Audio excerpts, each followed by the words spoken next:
What a treat to be able to be back at CyCon. It's my second time in Estonia, and this is the first time I have worn this much makeup before doing anything, ever.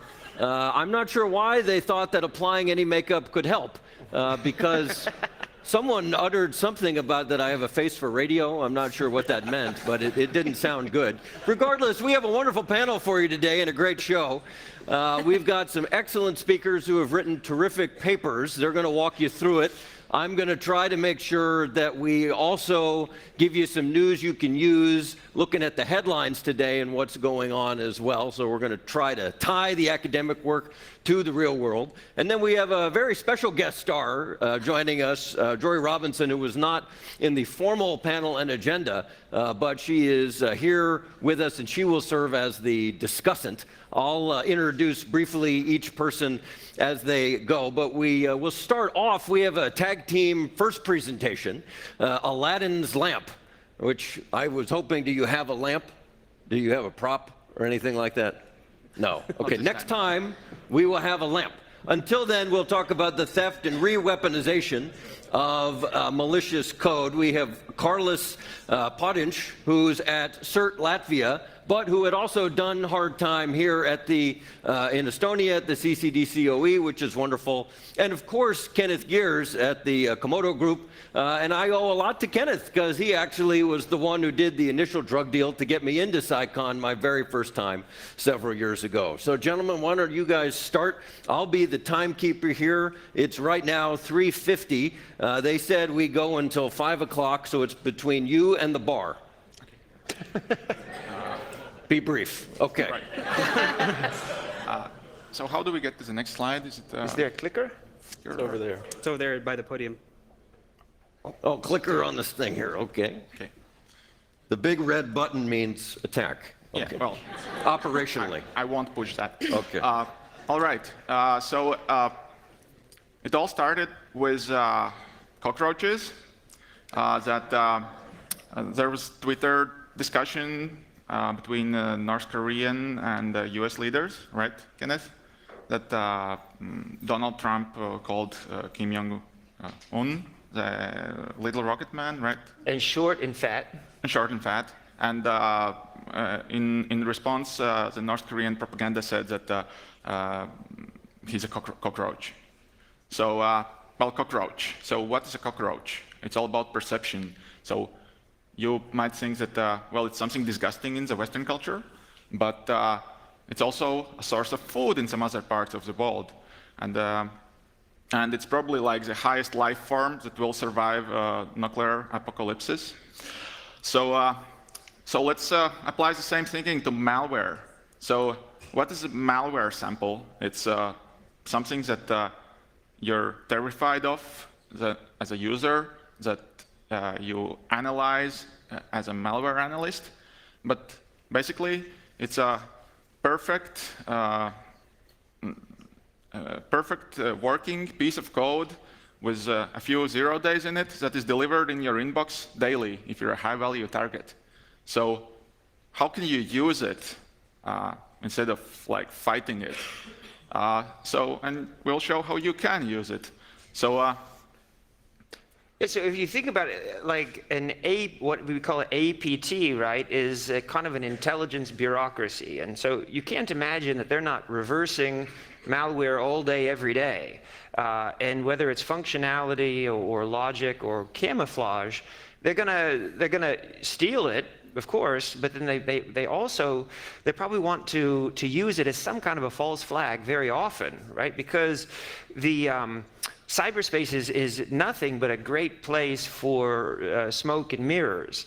And it's a lot about becoming something. Like if I'm on your network, I want to look like, you know, whoever should be on that network. And so it's a lot about becoming the insider or, you know, stealing a uniform sort of thing. And so with malware, you know, it's really hard. You have to dig down. And in our paper, we talk about either replacing the C2, the command and control, or replacing the payload as fairly easy ways to steal malware and use them for some other purpose. So you don't really know who's inside the Matryoshka doll, right, all the time until you dig into it. So basically, that's the everyday life of malware analyst. You're just like taking one layer, and then there's another layer, and you take that apart, and in the end, there's a crown jewels, a command and control somewhere far inside.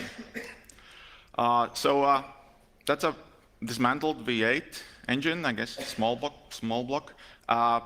So basically, any monkey with a wrench can dismantle stuff. But when you really understand how it works, you can also put it together, and it works.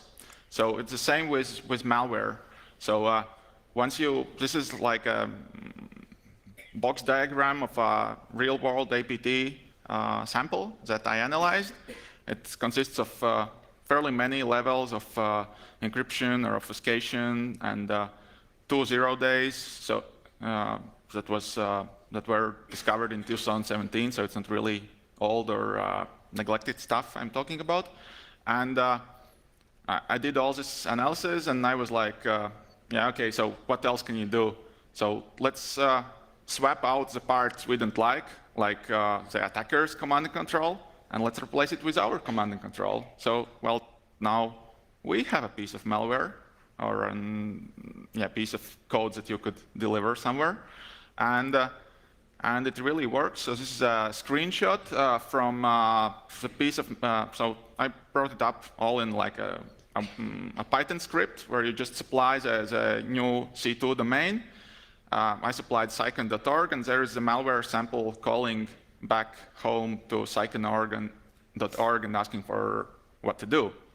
So basically, your malware is my malware in 60 seconds or so. And yeah, the message, what I wanted to bring over, that it's not that you only, you don't launch a malware, you also share it with your victim. So, and that has not only sort of technical possibilities, but strategic implications because of the blowback and the potential for strategic miscalculation, not only attribution in the wrong direction, but losing your malware, right? So, so when you go to approve a cyber operation, you really need to think about, do I want to, lose this capability and have the rock thrown back at me? Because that has to be taken into account up front. So that's enough for our side. Okay, that's it. Excellent, very crisp. We're all on our way to the bar on time. Let me ask to now apply this. So the argument really that's advanced in the paper, or one of the main arguments, is that code reuse and then misappropriation is very common. So help us understand a little bit, if you would. There was an article the other day by Tim Martin in the Wall Street Journal. He's been regularly writing about North Korean cyber capabilities. How much do you think, and just as a Luke Skywalker moment, just use the Force. You don't need quantitative math to prove it. But how much do you think the North Koreans rely on code reuse and abuse and this kind of thing? And if you had a couple minutes with the South Korean leadership and could tell them what to do about it, what would you say? That's an easy question, no? I mean, I would go for kimchi. You'd go for kimchi, okay. Yeah, well... is that by APT 28? Or no? It's, I think what this thing that we demonstrate enables is that the attacker, parties which are with lower complexity or technical skill can still be part of this cyber game. So I'm more than convinced that there are just so many bright people in North Korea who find vulnerabilities for food that you don't really need to, necessarily steal somebody else's stuff.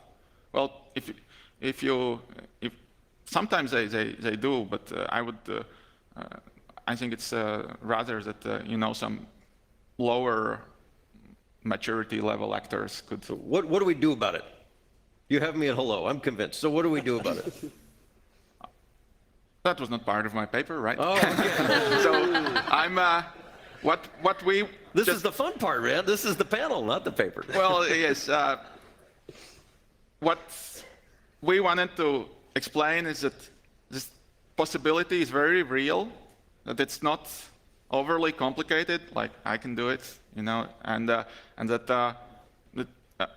it will likely only to get worse, right? The security situation. I don't want to be like you know, spoiling the thing, but I don't know what solution could be there. So one of the things that I see what do you say? as a malware analyst, I look at thousands of families every day from around the world. And one of the things that I see on timelines when I marry malware up to geopolitics is that tons of very common malware families appear to be used in a geopolitical context. So that tells me as an analyst, I think that the APTs or the intelligence bureaucracies are actually using very common families of malware because it works, and they can leverage it for malware propagation and communications. So I think just as, you know, is clear to most malware analysts is that attribution and decision-making about what to do about it ultimately will hinge on a really holistic approach. You can only tell so much from a log file, and you're going to need traditional investigative skills, right? The traditional gumshoe, pick up the telephone, call, you know, the FBI agent in the embassy in India, call the national security advisor, call Thomas Ilves, you know, and work together at a higher level to figure out what to do next. Yeah, the tool-based attribution is dead, basically.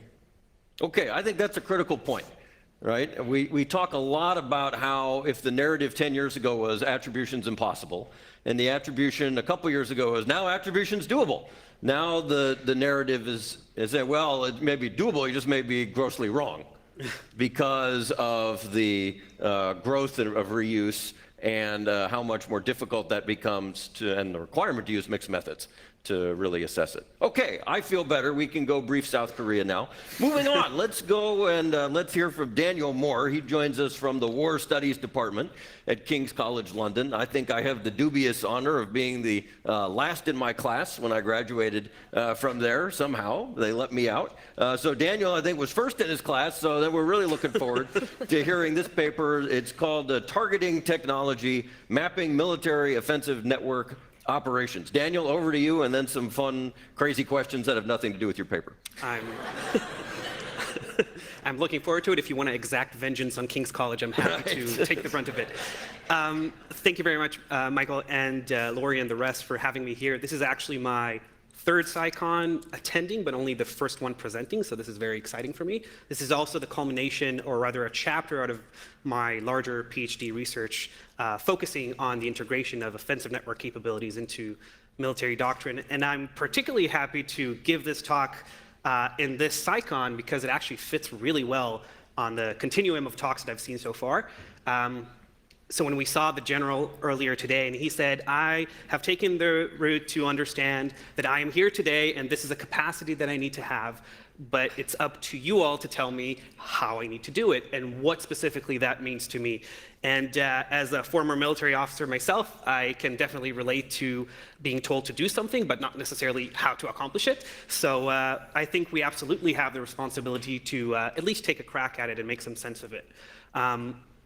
And specifically because in cybersecurity, and I really like this diagram because it appears in a lot of US doctrine documents, and it shows how there's a very serious labored attempt at making cyber work within existing diagrams. So you have space, and you have air, and you have land and sea, and then cyber is kind of all over the place. It's a part of it. It penetrates the other. It suddenly appears on the side. It's information. It's cognitive. It's really all of those things at the same time.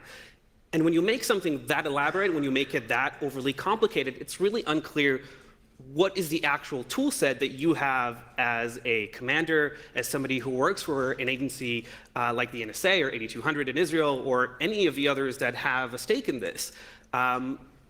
And lumping all those operations together is risky. That's how you get competitions over resources. That's how you get inefficient allocations of doctrine. And that's actually how you prevent having a very lucid conversation on what type of capability is applicable to what type of scenario.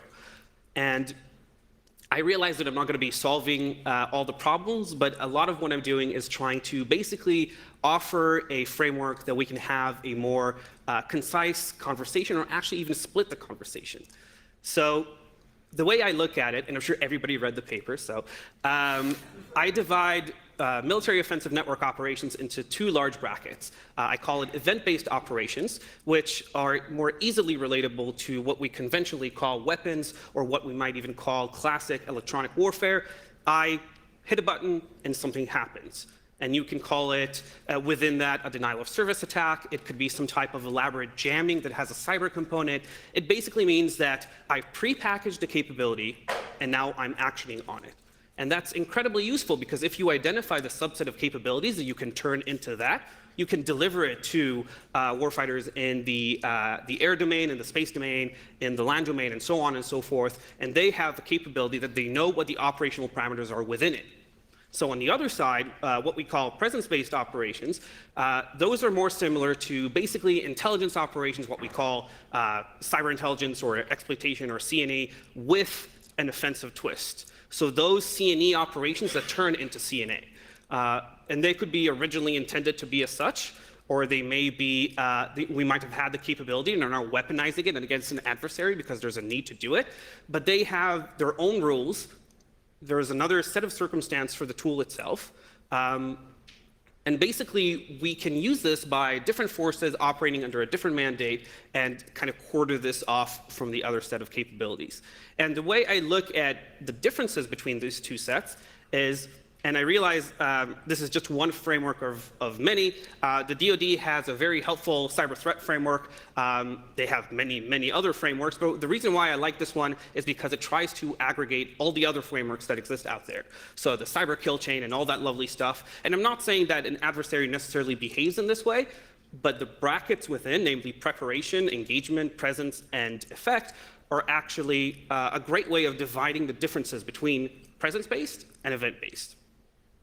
So if we start looking at these, so on the preparation side, if we look at event-based operations, those can be very robust and reusable. And if I plug this back to the previous panel where there was a conversation on whether or not capabilities always need to be stealthy, or how overt they can be and how recoverable they need to be, event-based operations used in the field need to have the same predictable effect all the time. They need to be basically quite similar to a jammer that you put on a plane, because you need to be able to put this on a plane, you need to be able to put this on a ship, or even in theater command, but it needs to have a predictable, or at least as possible, tactical effect. Whereas presence-based operations have different considerations. They need to be stealthy, they need to be modular, they need to be adaptive, and that entails a whole different development cycle, different type of research, and different types of integration into different forces. So for one, you have to cooperate with military forces, and for one, you might be able to do this with either an external agency or somebody who oversees the process. For the engagement phase, with the actual interaction with the adversary, for event-based operations, you fire it, you expect it to operate either instantaneously or near so, whereas for presence, you may be in the network for months, and it can take all the time that you need, of course, within consideration that you might be exposed. But again, key differences when we're talking about both the time and the parameters under which you operate. And finally, of course, the presence is the biggest difference. You would have none or next to none for event-based capabilities. So if you fire something, you don't plan on lingering within the network. You want to have your effect and get out of there, whereas you might want to stretch the presence as far as it takes you to find where you actually need to go in the network. And that can take a week, a month, or even 3 years, depending on how sensitive the capability is. But that's all because of the final bracket, which is just how effective it is. What are you trying to do with this? So if you have an event-based operation or capability that's usable in the field, you can use this to have a tactical effect against an enemy network, or even perhaps a specific enemy aircraft or missile or whatever it is that you need it to be. And you know that it will have that effect, and you can incorporate that into your operational planning. It is a tool that a warfighter can use and a general can use within his planning.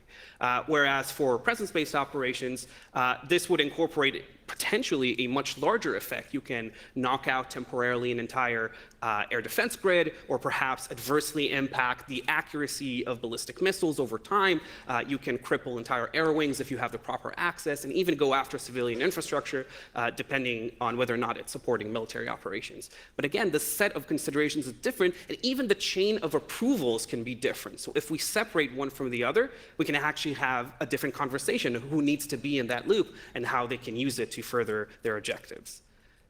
And just to kind of tie it all up, I always love to give the example of the F-35 because it has, to go for a little technical term, such a massive attack surface.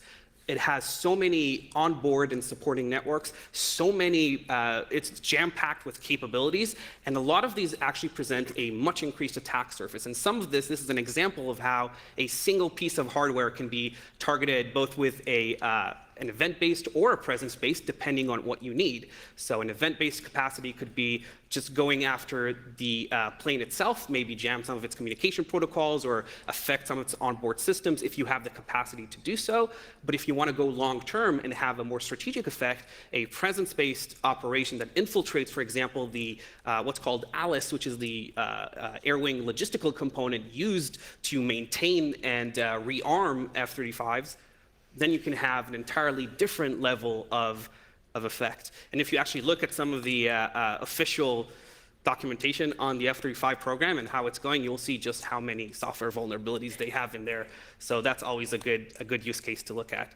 So that's just a brief primer on it, just kind of to wet the whistle. That's it. Evidently that's the new camouflage for the F-35. Light teal is, I guess, where we're going. Let me ask you this. Apply this to ISIS, if you would. Yesterday, Chris Bing in Cyberscoop was able to retell a story that General Townsend had recently mentioned in a speech, who actually gave some more details about the U.S. offensive cyber campaign against ISIS. By contrast, former Secretary of Defense Ash Carter has written he was somewhat disappointed, to say the least, with the performance of U.S. offensive cyber forces against ISIS. Help us sort of connect the dots, and if you have to go brief the new commander, you were in charge to say, okay, we've got to finish off ISIS, man. Yeah. We doing more event stuff? We doing more present stuff? Why? I actually love that example because well, thank goodness. Okay. it kind of proves the point of why this conversation is necessary, because as you said, Ash Carter said originally, that for the first time we are incorporating cyber capabilities into the campaign against ISIS, and literally a year later in the Belfer Center report he said we tried and it actually didn't do anything. And what I would say to that is that an event-based capacity against something like ISIS would be, for example, locally going after their tactical communication, because they use a lot of specific types of equipment, some of it more civilian, some of it not. But if, for example, you have a prepackaged capacity to disable either internet or even cellular access within your area of operations when a team is operating there, or when you have a campaign, that's a perfect example of how it integrates into you opening a window to operate in. Whereas a presence-based operation would be, for example, if you're planning to go for a massive bombing campaign, as in a new wave is starting, you can just disable their entire communication grid if you are a part of it. And when we had over in Kaspersky's SaaS conference a while ago, when they exposed a campaign they called Slingshot that was then publicly at least attributed to US JSOC, and it was supposedly meant to support US forces within, that's exactly the type of present-based capability that if you decide to turn it from an intelligence source into a presence-based attack, you can have a dramatic effect on their ability to have command and control and communicate between them. All right, you're hired. Good job. Okay, last paper here. We're going to go to Brad Bigelow, who joins us from SHAPE. In Mons, Belgium. He's the principal technical advisor there, and his paper is called The Topography of Cyberspace and Its Consequences for Operations Asterisks. And the asterisk, of course, is that the views and opinions expressed in the paper are those of his and his alone, and not the U.S. government. Well, thank you, Michael, for the disclosure. First of all, thank you. Authorized, not unauthorized disclosure. Yeah. Thank you to Lori and to Merla and the team from CCD COE for setting this up. It's such a great conference. So many great ideas, but if you're anything like me, by 4 o'clock in the afternoon, what you'd really like to do is lay down and take a nap. Because there's so many things swirling around, discussions, aspects. This is such a complex area. And I hope can take in the next few minutes and offer what Moses Maimonides called back in the Middle Ages a guide for the perplexed, and to try to simplify this. Because when we talk about operationalizing cyber, we're talking about making this something that can be done by military forces. And if it just is overwhelming with complexity, it's going to be tough to operationalize it. So when I was here last year talking about how we were activating and dealing with operationalizing cyber in Allied Command operations as the operational command in NATO, I said there were really two fundamental aspects of what's going on in terms of operationalizing cyberspace. Number one is integrating with the existing operational processes and the framework of the other domains. It's kind of what Daniel showed in that diagram. And most important, we're talking about the military planning and execution process. In NATO, we call that the COPD. It's within the framework of the NATO crisis response system. It's got 5 phases, and everything we're talking about in the context of a NATO sponsored military operation happens within, or the 6 phases rather, including transition, happens within the context of those 6 phases. That's the time framework we're working with. The US has a slightly different one, but it's still this sort of, indications and warning assessment, looking at response options, developing it into an operations plan, executing the operations plan, and then transition back to the steady state, peacetime operation, or whatever the desired end state is. Now, I want to offer this diagram, and I'm sure if you deal with military C3 systems, you've seen these types of diagrams over and over and over again. We call them in the NATO architectural framework, we call them the operational view ones. This is one I've stolen from the Alliance Ground Surveillance System program, but you can find a half dozen or a dozen or 3 dozen others, depending on where you go. There are certain common characteristics you see. So you see, forces on the ground, you see aircraft, you see space elements, and you see reach-back elements. And in the case of AGS, you see this big circle in the middle called main operating base. Whereas that main operating base, the main operating base for the Alliance Ground Surveillance System is in Sigonella in Italy, inside our territories. What that means is this gets to the second aspect. So integrating with how we do military operations, we're not changing fundamentally the framework of military operational planning and execution because we have this new domain called cyber. But then we have some challenges, which is the second aspect we have to deal with, which is how do you adapt to the unique aspects of cyberspace compared to the other domains? And here is just one illustration. We typically talk in military operations about a geographical joint operations area. And General Neller mentioned it this morning. That's the bounds in which the operational commander is authorized to operate. That's where the rules of engagement take place. That's where we apply the laws of armed conflict in terms of the application of our forces. It's in that bounds. In the other domains, when we talk about air, land, maritime. But the problem we have is if you just take this as an illustration, much of the cyberspace, much of the networks, many of the networks that are involved in supporting that geographic, the operations within the geographical joint operational area involve assets, systems that are outside the theater. They're not going to be at the theater level. They may be reach back, and there are a couple of significant aspects about that. Aspect number one, they're probably multi-mission systems. They weren't built to only focus on one operation. Many of these assets you see there, Inmarsat, SATCOM, NAEW, Those are assets that need to be able to support potentially multiple operational areas in parallel. They may be multi-mission in performing both tactical support functions and performing strategic functions. And here we get into, for example, I think there are a lot of rich and useful parallels between how we plan for and conduct electronic warfare and how we can apply cyberspace capabilities in a military context.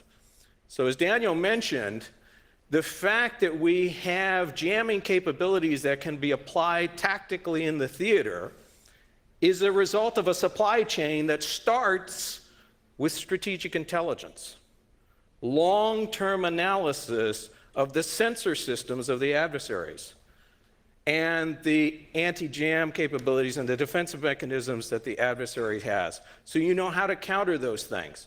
Those are serious works of engineering intelligence and engineering analysis and systems development and testing, so that becomes something that is packaged in a pod that goes with the particular delivery mechanism.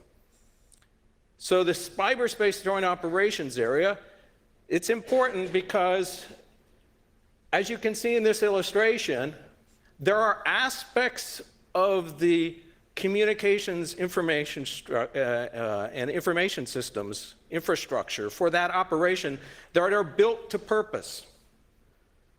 So as I speak right now, my boss, General Renner, who's the Deputy Chief of Staff at SHAPE for CIS and Cyber Defense, is south of here in Lithuania conducting NATO's leading C3 exercise, Steadfast Cobalt. There are about 18 nations participating in addition to the NATO CIS group in that exercise. They've established essentially the operational and tactical networks to simulate what we would do in a theater operation. Much of that kit was not on the ground in Lithuania 6 weeks ago. And 6 weeks from now, it won't be there again. It was assembled, designed, put together, used for the exercise, and then taken apart.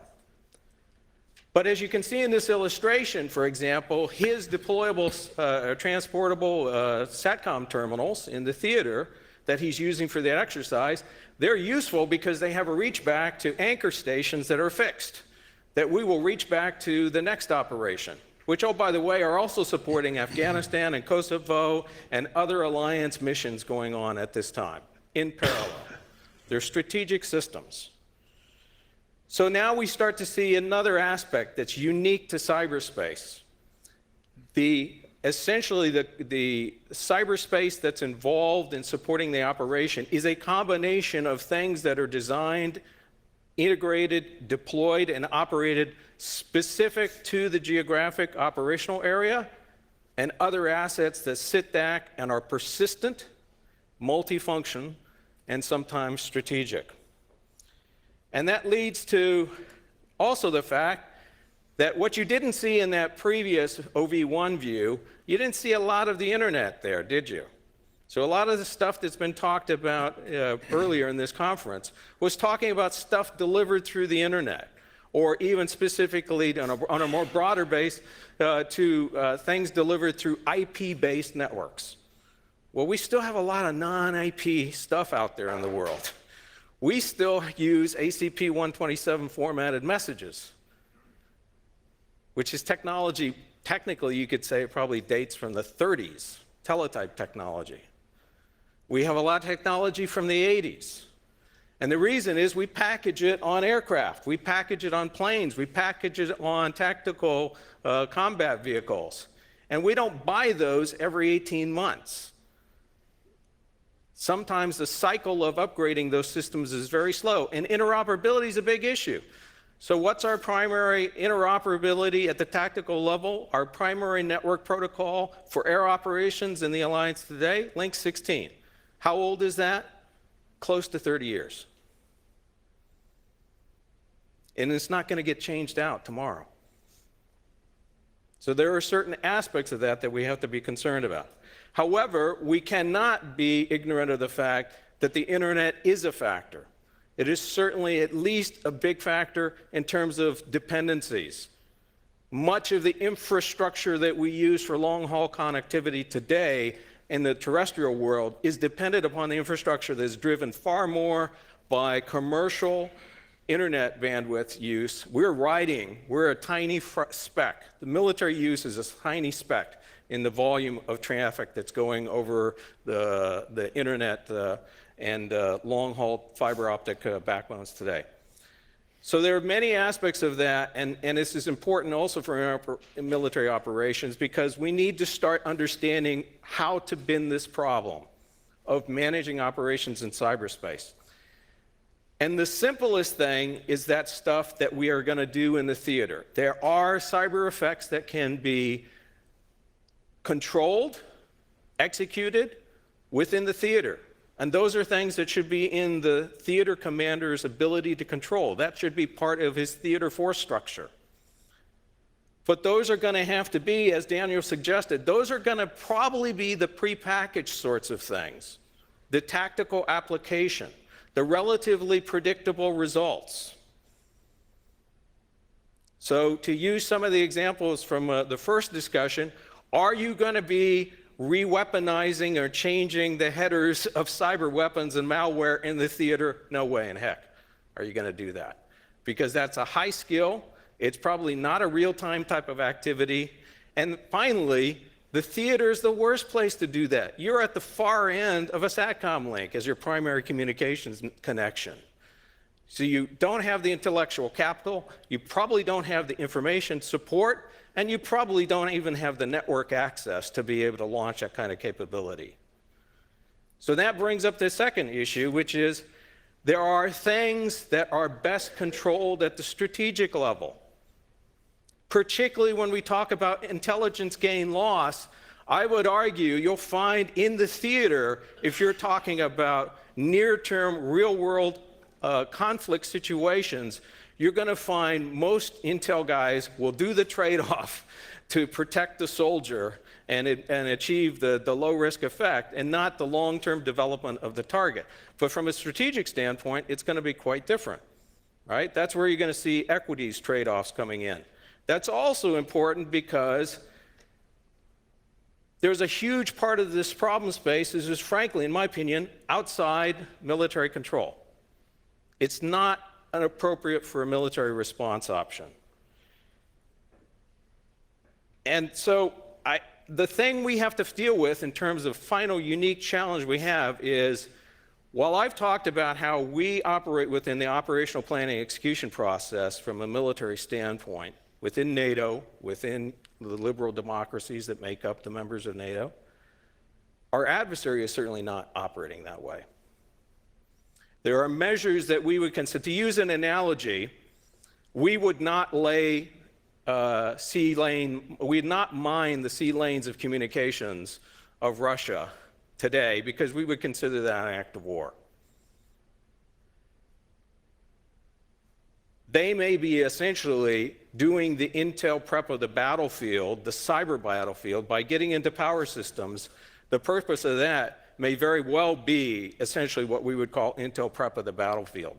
I want to be able to get in there to do the presence-based capabilities like Daniel mentioned. So we have to be aware of that. And that's one of the reasons why some of us, and this is my personal opinion, not the opinion of SHAPE or view of SHAPE or NATO, I personally think as an alliance, we need to take this seriously as a standing mission. Because when we make defense just of our own military systems and our dependencies on the civilian infrastructure, if we make that mission a day-in, day-out mission, first of all, much of the cyberspace we're protecting is used and available and persistent. It's not built to purpose for the mission. Secondly, we're in an environment where these effects are taking place all the time. And the better we practice working together, I believe, the better we're going to be able to react. And not only react in the event of a conflict, but I would argue, hopefully, contribute through cyberspace to prevent conflicts. Thanks. All right.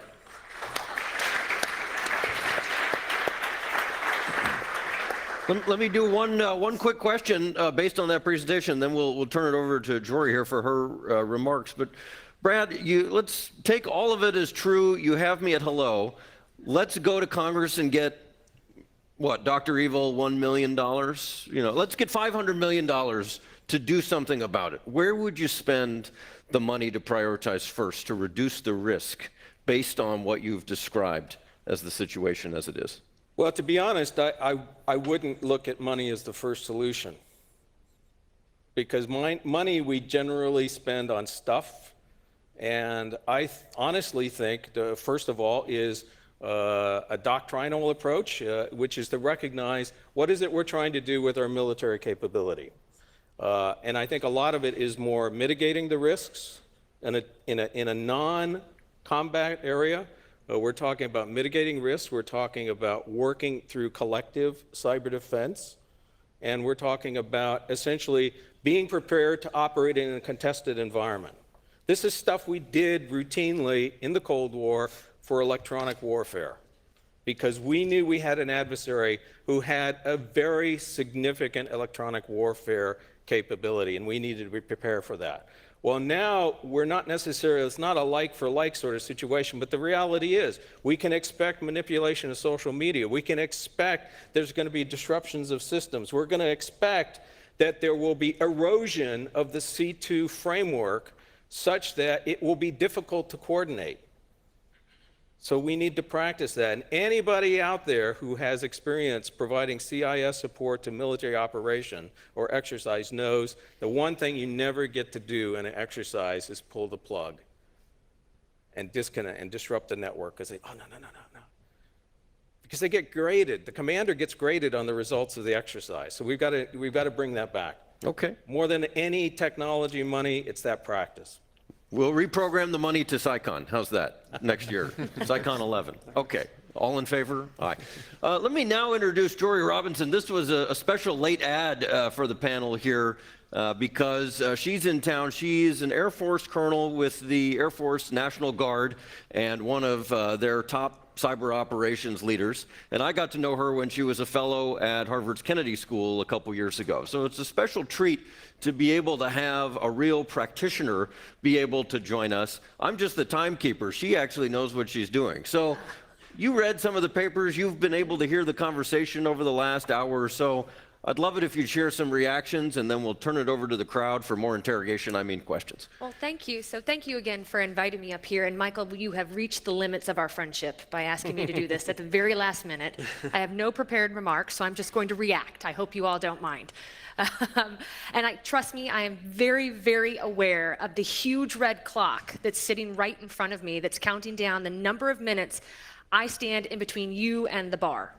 So I will make my comments very brief and leave some time for you to ask questions of the illustrious panel up here sitting to my left. But just a couple thoughts that I had after reading. I'm probably the only person next to Michael that did read all three of your articles. Anybody else read all three of them? Okay, see?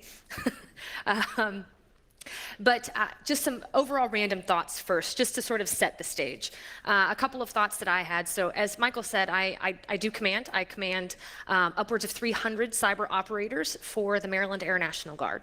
So what does that mean? It means a lot of things, and I'll dive into what exactly my job entails. But I'm coming at this from an incredibly tactical perspective.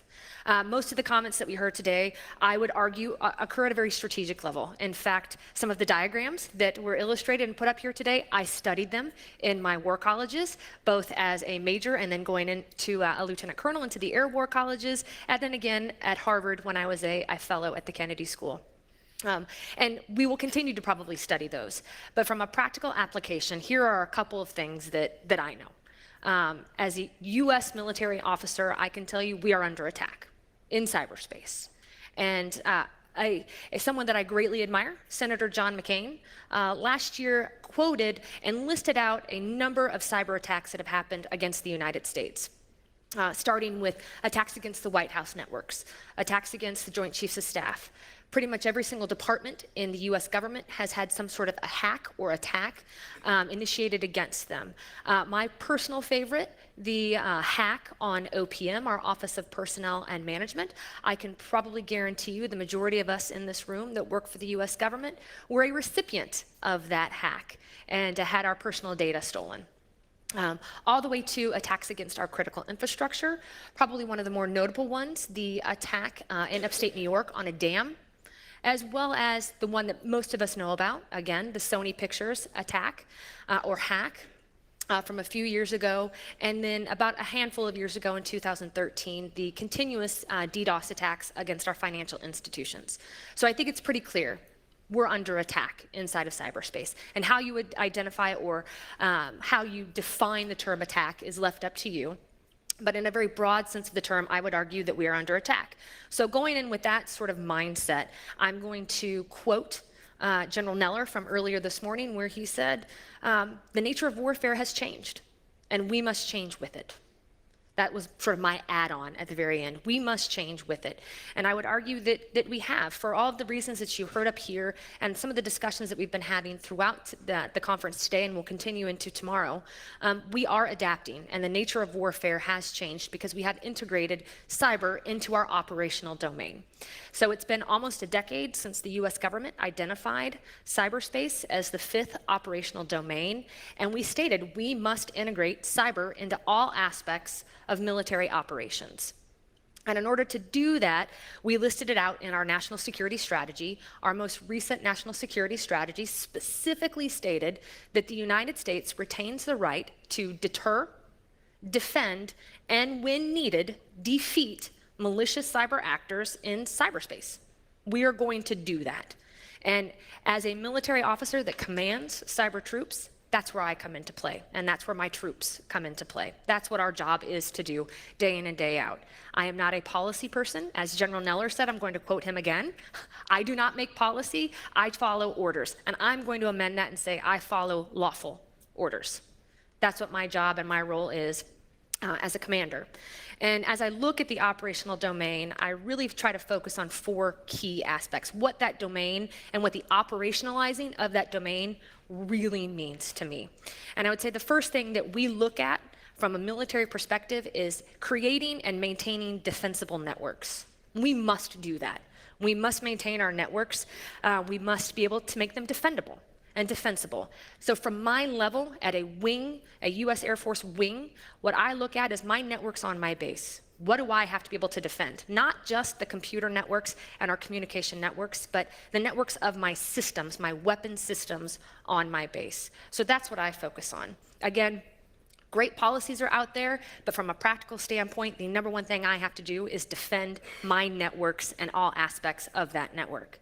But I also have to have shared situational awareness, or situational awareness as to what's happening on my network. I have to be able to identify, and again, I'm defining network not just as communication networks or information networks, I define it also as weapon systems. I have to be able to know what's happening inside of those weapon systems at any given time, and to be able to share that, and I share that up through my chain of command.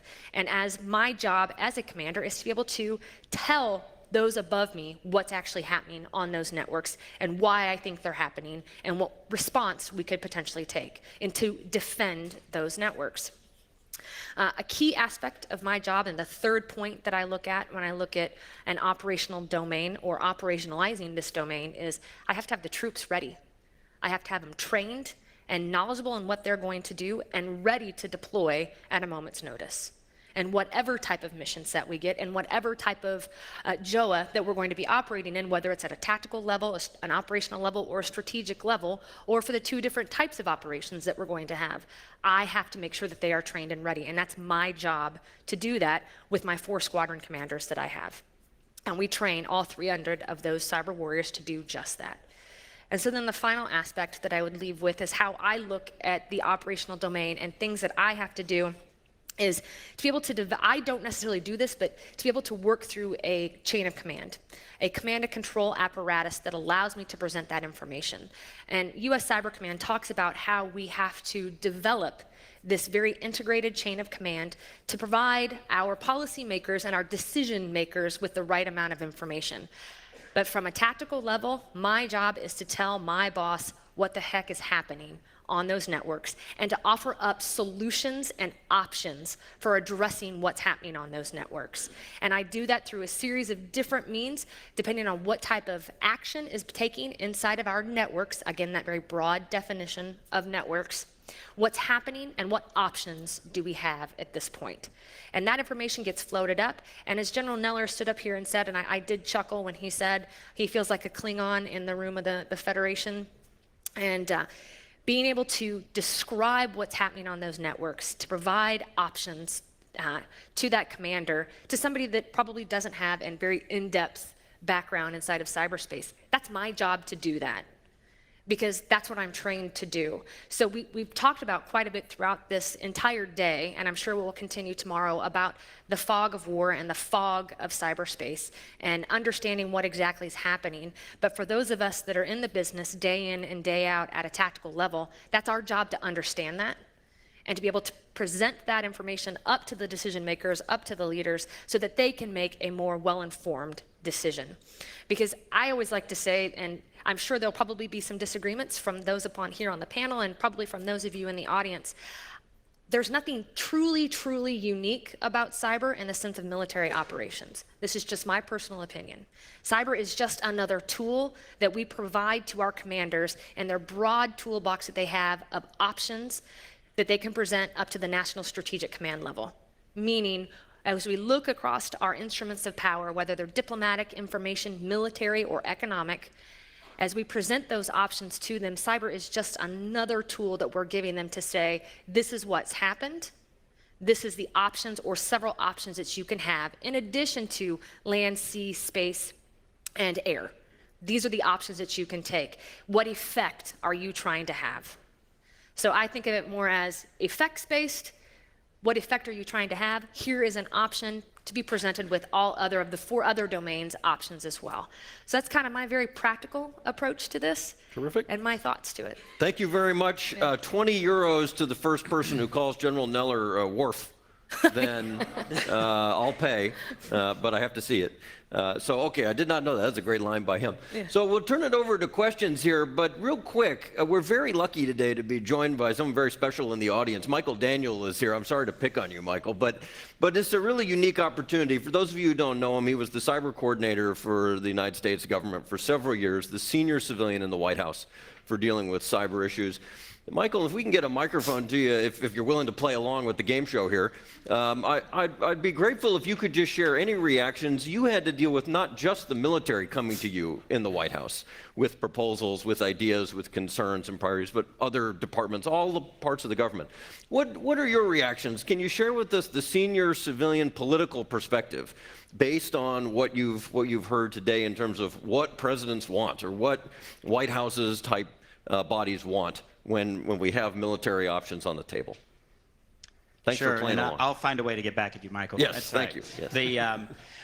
I would say that there are a couple of factors that really drive some of the senior level discussions. And one of the issues that we have is that right now, we don't have any way of understanding what collateral damage actually means in cyberspace. And so one of the things that is troubling when you're in the sit room and you're considering options is that if the military is presenting options on using kinetic force, they can tell you what the probability of the weapon hitting the target is, and when it blows up, they can tell you how big the boom will be. And so therefore, you can make a judgment about the risk. But with a cyber weapon, that is completely not true right now. We fire it, and we have no idea what it will actually do. If we fire it again, we have no idea if it will do the same thing again. And we have no idea if the bad guy will then pick it up and throw it back at us, apropos of the first paper, perhaps repayloaded. And so we really actually don't know, due to the complexity and chaoticness of cyberspace and the mathematical senses of those terms, what will actually happen when that weapon is actually used. And so that makes the policy discussions around cyber capabilities in this area particularly fraught. And so the thing that decision makers look for, which is, tell me what this thing will actually do if I use it and what are the risks associated with using it, is very difficult to answer in cyber and in this domain of warfare right now. Excellent.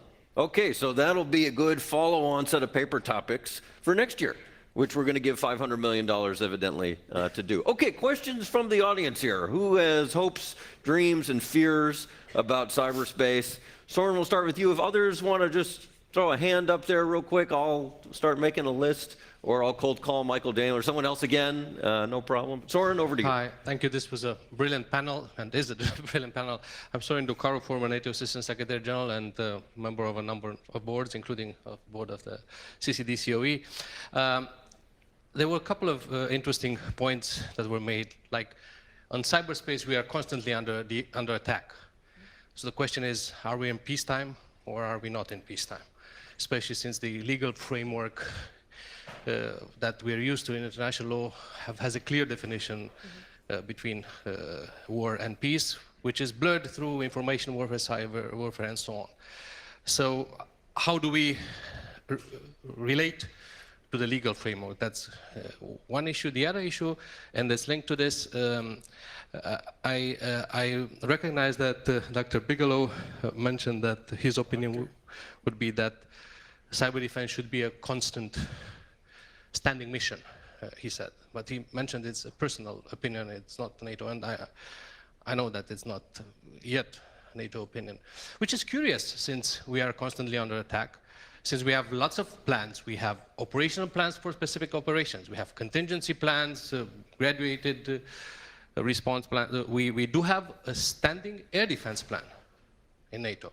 So what's the reason for which we, or what has shaped, from the shape perspective, what's the reason for which we don't have a standing cyber defense plan? Brad, you want to start with that one, Sure. and we'll see who wants to take the "Are we at war or peace" question? Okay, Daniel, do that. It's a great question, and I would say 3 years ago, in SHAPE, our attitude was we need it tomorrow. Make it happen. Why don't we happen? First of all, we need to have clarity. In NATO being a consensus-based decision-making, we need to have clarity among all the allies. What are the objectives? And not just what are the objectives, but to my other point, you need to know specifically, when we say defending cyberspace, we don't mean global cyberspace. We have to be specific the area in which we're operating, if you will. We need to define what that cyberspace joint operational area that would be under where SACEUR would have authority. We need to make clear what it would be that NATO would do as an organization and what nations would do. So there are many, if you look at an O-plan, there's a lot of things that go into O-plan, rules of engagement, forces, C2 arrangements, et cetera. It takes work to develop that, and I think we need to start work on that, but I don't think it's an overnight homework assignment you crank out 6 hours before the deadline. But I think that the sooner we get started on it, the better we will understand what that actually looks like, because it will be unlike any other O-plan we've dealt with yet. Okay, Daniel, you want to tell us, are we at war or peace? What's the tweet answer? So it may be a bit controversial, but also to address what you said. I mean, you described a big spectrum of incidents that are happening against the United States, but I would hazard and say that not all of those are actually classifiable as attacks, at least in the classic sense of the word. I would call a lot of those breaches or intrusions that have some type of effect, but a lot of it is not actually an attack. So if you look at the OPM, which is actually it comes up quite often as one of the biggest compromises that we've seen out of this domain, especially occurring against the United States. Certainly, the United States and others are consistently getting targeted, but saying that, and this applies perhaps to whether or not we're at peace or at war, saying that you're consistently under attack has a different set of countermeasures and consequences to it. So if you're saying I'm always under attack, then you have to respond at that level. There's a certain level of expectation for you to respond in kind, whereas countermeasures for very, very successful intelligence operations, and it was definitely that, shows that we need to operate in a different sense. And in fact, the response to OPM was that. It was conducted entirely or nearly entirely in the diplomatic sense, and also some criminal charges eventually. But I think, and this is part of why I value this type of debate and trying to bridge the gap between the terminology, I think classifying what constitutes an attack and what constitutes an offensive capability and where it comes into play actually help us determine what type of standing mission force we need to have and where and how much and what part of the $500 million goes to it and the rest of it to CyCon and so on. So Okay, excellent. We're going to have to do quick questions and quick answers. We're down to the wire here, 8 minutes, and I will not keep you from the local cocktail flair here. So, sir, okay, over to you. We'll do quick question here, inbound hot on the microphone. Here we go. Thank you. I'm Sensaku from ICDS in Tallinn. You said that it's just another domain, for options for political leaders and decision makers and so forth. But could you, any panelists or all of you, care to describe the main differences when it comes to the battlefield, basically cyber versus other domains? Picking some examples, for example, that time and space does not matter so much. I think it really, it's a lighter speed, and geography is made redundant. That the weapons are dual use in a way that they can use back on you and on your civilians. That topography always changes, meaning you have to do the record again and again and again because the mountain is moving to another place. I mean, on a landscape, you say, okay, you make a map, mountain, river, good. In enemy network, that might not be the case. Any other? Okay, we get one. I want someone who hasn't talked yet in the Q&A. Jory, you want to give it a shot, or Ken? Well, I'd just like to say one deep quote, I think, from Art of War to sum up our little chapter, which is one of my favorite, is that one cartload of the enemy's provisions is worth 20 of your own. And I think that's powerful. But again, in cyber, everything can be squared, right? And thus, with OPM, you can take so many records at once, and that makes it hard to know whether the OPM is a strategic crisis for the IC.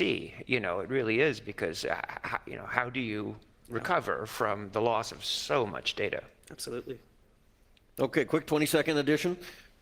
Yeah, I just wanted to say, and my article goes into more detail about this. I actually dispute the idea that the topology or topography of cyberspace is changing dynamically. It is at some layers, it's not at others. Look at how much money it costs to lay an undersea submarine cable. Look at how much it costs to establish a high presence data center. Look at how much it costs to put a tactical network capability like Link 16 into operational aircraft. Those things don't change fast. Some aspects do, and that's why one of the big arguments in my paper is, if we're talking about organizing military operations, we cannot operate in the abstract. Cyberspace has easy access. Well, some of it does. Some of it is going to be a real pain to get access to. And you cannot generalize these things. You need to be specific. You operate with specific networks. Your adversaries are going to be targeting specific networks, and you need to understand the specificity and the technical and operational characteristics of those networks before you start taking decisions. Okay, sounds good. Okay, we have a question right here. Again, we'll do tweet length, try to be crisp. Thank you. Yeah, quick question. Carsten Fries from Norwegian Institute of International Affairs. I'd like to follow on the last comment, maybe. I was triggered by the picture of the F-35. And we talk about cyber operations as a kind of a tool. It was mentioned here as a new weapon, as a tool. But actually, when you look at all the vulnerabilities we put on our high-tech militaries, it seems to me that it's just as much a vulnerability and a weakness than a strength we have, actually. So is it primarily a tool or a weakness? Okay. Where do folks come out? You want to do? We'll just go quickly down the line. You got 10 seconds. Tool or weakness, or both? Both. Both. Very much both. Both. Oh, yeah, both. Okay, now backwards, if you say, is it more than one or the other? Or is it 50-50? Yeah. I'm going to say right now, in the current environment that we're in, exactly standing here today, it's more of a Like you weakness. see it. Yeah. Okay, Brad? Having started in 1980 working communications in narrowband, low speed, it's a strength. There's far better benefits we get out of it than any of these vulnerabilities. Okay. Daniel, what do you think? I think it varies depending on which country you ask. For some countries, it's more of a boon, and some others, it's more of a Good nuance. Good nuance. Okay, Kenneth? Strength. More strength. You put more on that side of the ledger than on the vulnerability side. Okay. Well, it's a strength as long as it works. So, well, Very key. it will be like, I guess those things don't degrade gracefully. So once, you know, there are some successful attacks mounted against them, that's it. You have zero capabilities, and you know. Roger that. Okay. Was that helpful? Did we shed some light while being efficient? Sort of, kind of. Okay. Come back next year. Okay. What I'd love to do here, let's hit the last question. I see my old friend Quentin Hodgson is here. He just flew in from California. Boy, his arm's tired. Quentin, if you don't mind, I'd love to just get your reactions here. Quentin also used to work in the Pentagon in the Office of the Secretary of Defense. As a career civilian, though, working in more than just cyber policy issues, has a long background in broader defense strategy and posture, and also Russia. He wrote an article years ago on Chechnya. So, Quentin, any closing observations and thoughts? Just because I trust you to always say something smart. He's right back there. Perfect. Okay. This is presuming I wasn't looking at dog pictures on Instagram during the entire presentation. Okay. But I guess the main thing I would say is I agree with much of what the panel said. I think what we always fall into the trap as people work on cyber is thinking about it constrained to the cyber domain. And as you were talking about presenting options, it's not as though you present a cyber option, you know, a kinetic option, you know, an air option. It's how do you bring them together as an integrated fashion. I think that's the most important aspect. And it's been the biggest challenge is we've migrated from people who are largely technically proficient, but maybe can't speak operations. And so I'm glad to see people who actually can speak both and understand both to be able to bring that together to present options to leaders that make sense to them in a way that they can see what the implementation is. Notwithstanding, Michael makes a really important point about how much are we able to predict what really is going to happen. Terrific. This is why I call on him. He always says something smart. Okay, we'll do just quick closing comments. And by quick, you know, we're seeing the countdown. I have a rep I've got to keep up of getting out early. So don't let me down. Okay. So you asked about what to do with cyber attack on ISIS. Yeah. I would say a remote attack on Toyota engine control units. Tricky. Okay. Because, you know, that would remove their means of transportation. They would have to fall back to camels, and that would, yeah. Interesting. Okay. Good way to go out. Kenneth? Well, we called the paper Aladdin's lamp because we thought, you know, stealing malware is kind of like finding a magic lamp, but it really will depend, just like in the story, on how clever and smart the user is, right? And it's full of dangers as well. Full of danger. Okay, it's my middle name. Daniel, take us home. Yeah, I'll just say that I think this type of panel is a great way to start a conversation, and I completely agree with what you're saying, that it's our job to make things practical for you to use, and obviously we can't do that within an hour panel, but that's what we should strive for. So. We could keep going. No, okay, Brad. Just one comment I would make, and it's funny, in the moments before coming on here, Joy and I introduced each other and discovered that we had worked with Dash Jameson, who is influential Air Force leader in cyberspace, and Dash was my customer years ago, and I would say the number one thing she did for the program she was working was to say, you've got to integrate with how the rest of the military operates, not expect the rest of the military to slew to cyberspace, and we cannot underemphasize that point. All right, excellent. Jory, last closing comment here. I will just say that it's, as we've continued throughout the day and we'll continue to tomorrow, I'm excited for the conversations, but I think it's very apparent we have a lot of work to do. And let's all get back to work. Sounds good. Back to work. Crowd, please join me in thanking our terrific panel here.